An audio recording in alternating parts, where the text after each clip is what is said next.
It is one of the least populated places on the planet, under 0.3 people per square kilometre.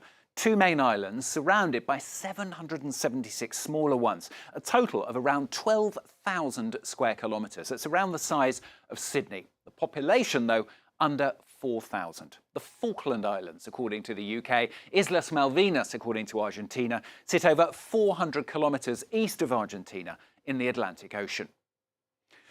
A series of nations have had settlements there, including even France, but British authority was reasserted back in 1833. The people who live and work there still consider themselves British, but Argentina continues to claim the islands are rightfully theirs.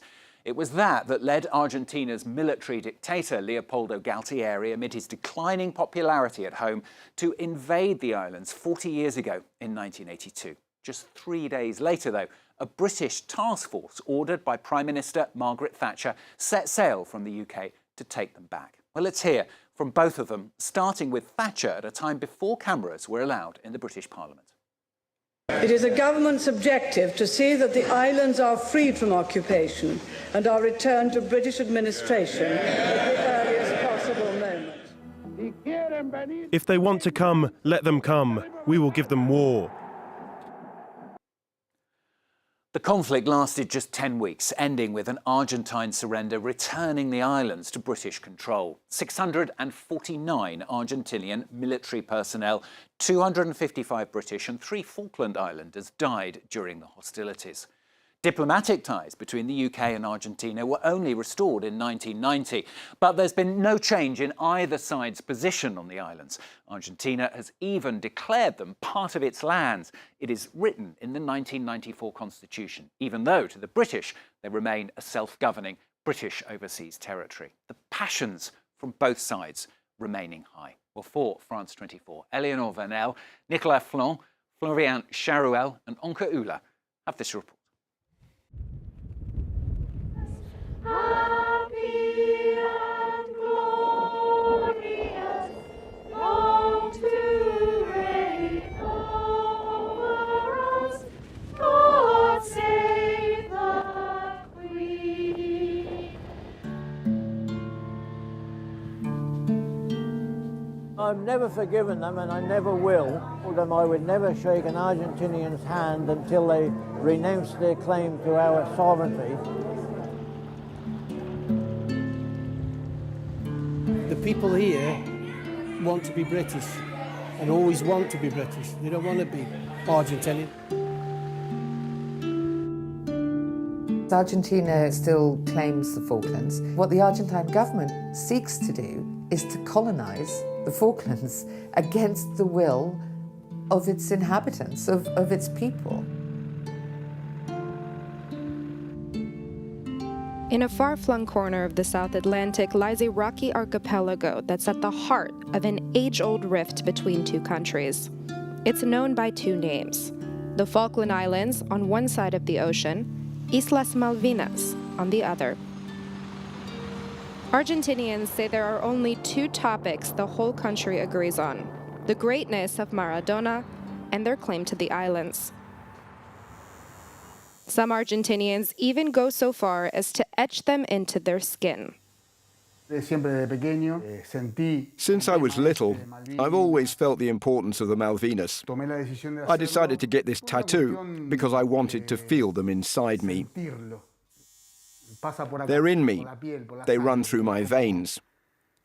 40 more years could go by, and we'd still remember.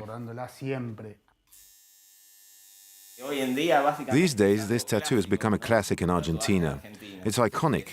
The Malvinas are still there, through every generation. There are a lot of young people who get this tattoo who weren't even born when the war happened. More than 8 out of every 10 Argentinians say their government should continue to claim sovereignty over the islands.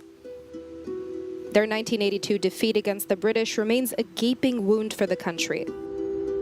649 Argentinians lost their lives in the fighting. It's difficult to see all these names. They never got to come home, unlike some of us who were lucky. Martín Otaño was 18 when he was sent to fight in the Malvinas. The young soldier had just started his military service. We didn't have time to train.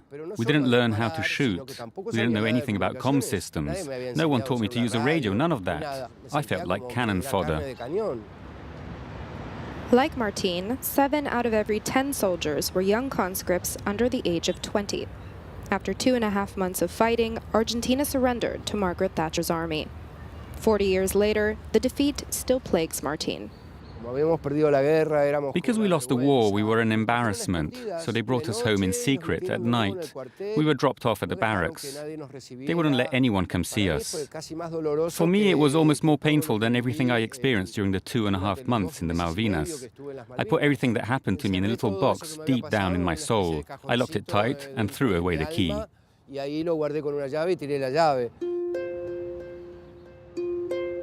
It took Martín more than 30 years, including a long self-imposed exile in Spain, before he could speak about what happened. With little support from the government, more than 400 Argentinian soldiers committed suicide in the months following the war. But over the years, their shameful memories of defeat have faded, giving way to a fervent sense of patriotism. In central Argentina, to mark 40 years since the war, a ceremony was held celebrating the courage of Argentinian pilots. La Fuerza Aérea, en realidad, es una fuerza aérea orgullosa de su estirpe, de su historia, de su gesta. Graciela Cabrera lost her husband in the fighting. I'm proud that there are still people who take action, so our claim to sovereignty isn't forgotten. One day, maybe, there will be a diplomatic solution, so Argentina's flag can once again fly over the Malvinas.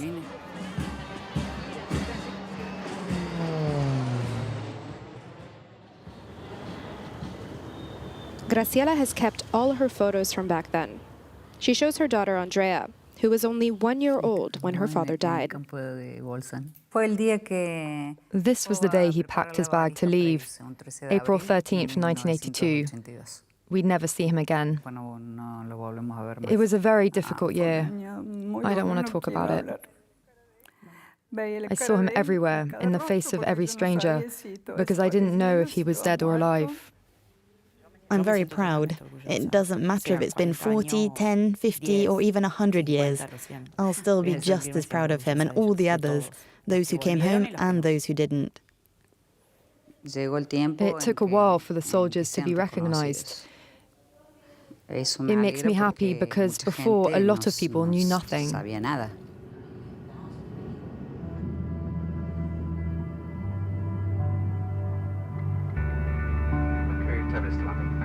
Less than 500 kilometers off the coast of Argentina, the Malvinas, or Falklands as they're called here, are also commemorating the 40th anniversary of the war.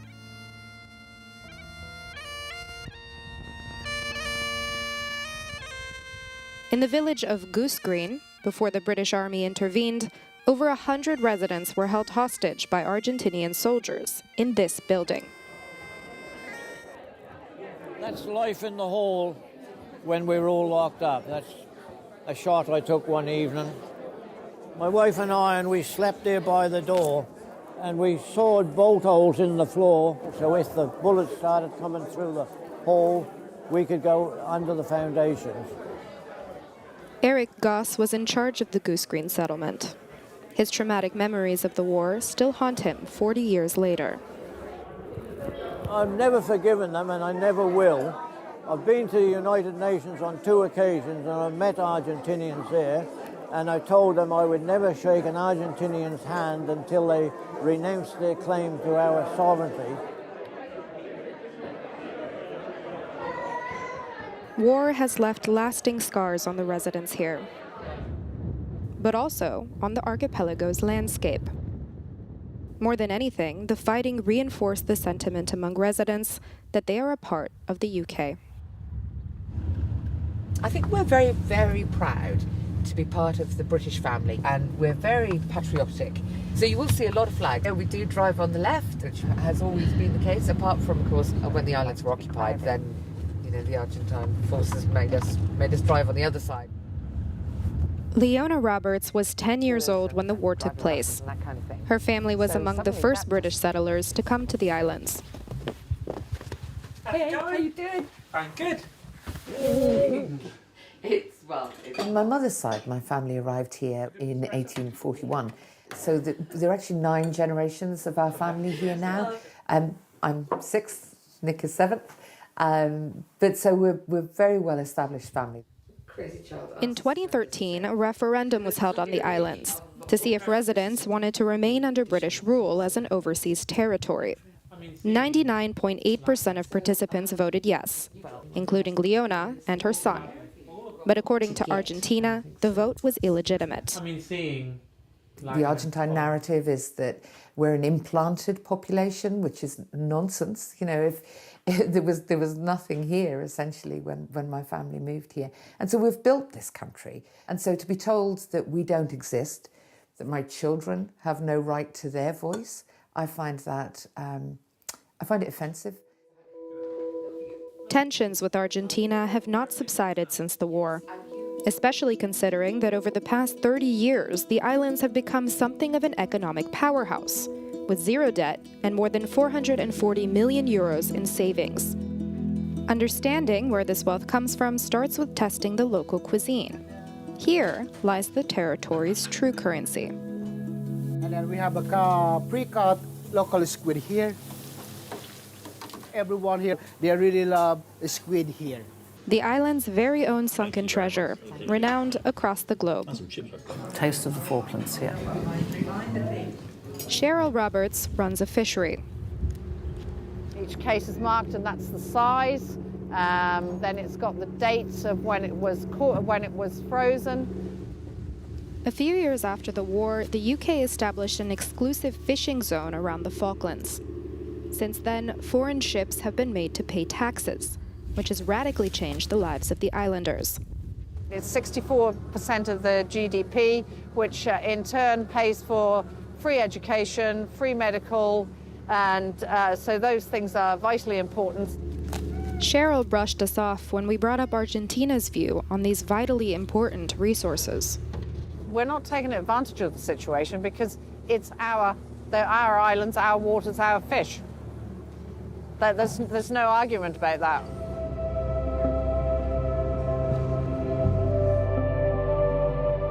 Argentinians, however, have plenty of arguments to make. In the capital, Buenos Aires, they even have a museum of the Malvinas that proudly explains why the archipelago should, in fact, be South American. We begin the visit with this elephant seal skeleton. We've proven that these animals migrate back and forth between the Malvinas and the continent, which shows that these territories are part of the same habitat. The Malvinas are part of Patagonia. Every day, around 1,000 students come here to discover the links between their nation and the Malvinas. This Argentine village was founded in 1820. It was a village where, listen carefully, they celebrated our national holidays. They sang our national anthem. They drank mate. But as soon as there was an opening, the British took advantage to steal the Malvinas Islands on January the 3rd, 1833. They deported the population. The most important thing is that everyone learns the arguments to defend Argentina's sovereignty on the islands, that they know the geographic, historical and political reasons. That way, from every angle, they can defend this cause which is so important for Argentinians. Even though this young generation wasn't alive during the war, the Malvinas have become an issue they hold close to their hearts. I hope that one day the UK will recognise Argentina's sovereignty in the Malvinas. It would be amazing to be able to visit them as a province of Argentina.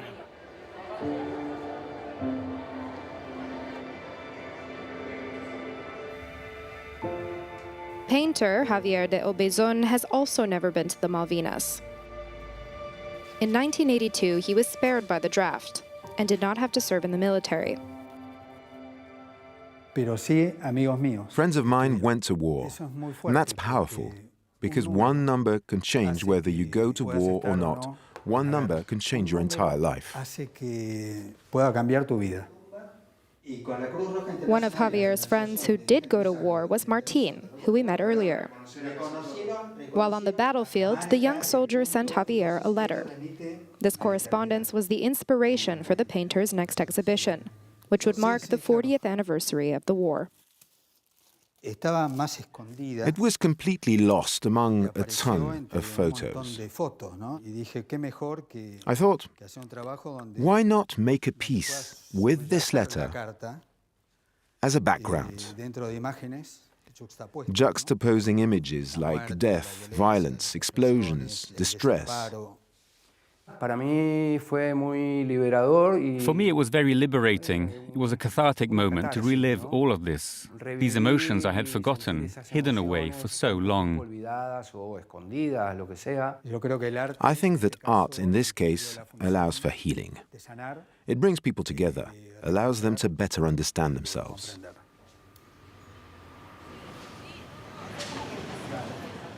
On the opening night of Javier's exhibition, the artist planned a surprise for Martin. He invited some of the veteran's childhood friends, whom Martin hadn't seen since the war, when he cut all ties with his past life.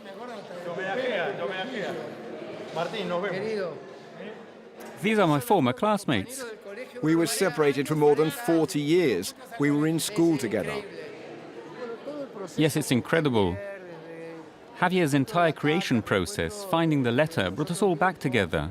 It's like the circle is complete and everything's come together again. So yes, we're very happy.